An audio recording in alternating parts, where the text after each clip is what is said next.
I'm Grace Balawag. I'm from the Philippines, but I am the Asia representative for the Indigenous Peoples Climate Change Caucus, which we call IIPFCC. We had been having negotiations with the state parties, and initially they supported us, but there is much pressure inside among state negotiators, and there was a language on human rights, but they removed the phrase which includes indigenous people's rights.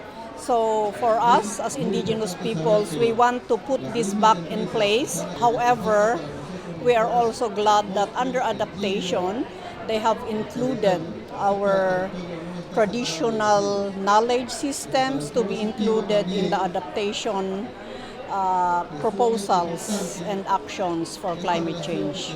The International Indigenous Peoples Forum on Climate Change is composed of the 7 regions in the world.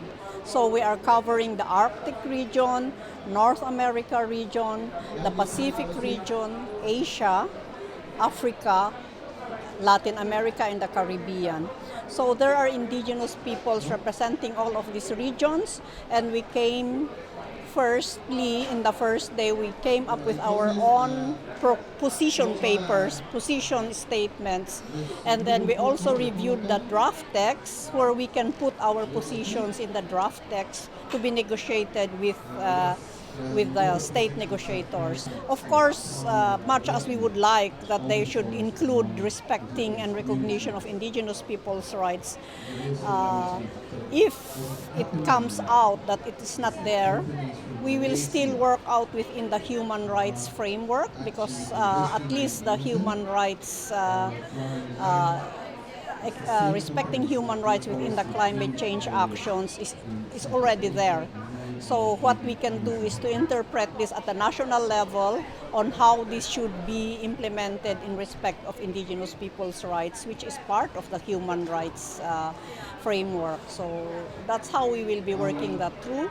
We hope we can do that at the national to the subnational level, because in the end, it's the work on the ground that matters to us mostly, and not really the global. The global will just set the framework, but the work and implementation is basically on the community level where indigenous peoples are. We had been working very closely with the women's major group as well, and also with the human rights working group.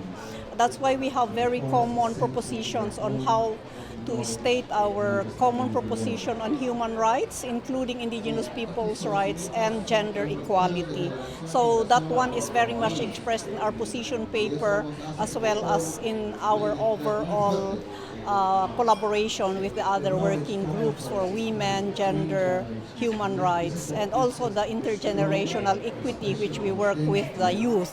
So we are working pretty much in collaboration with all of these sectors, so that we will have a full common statement and position in relation to this.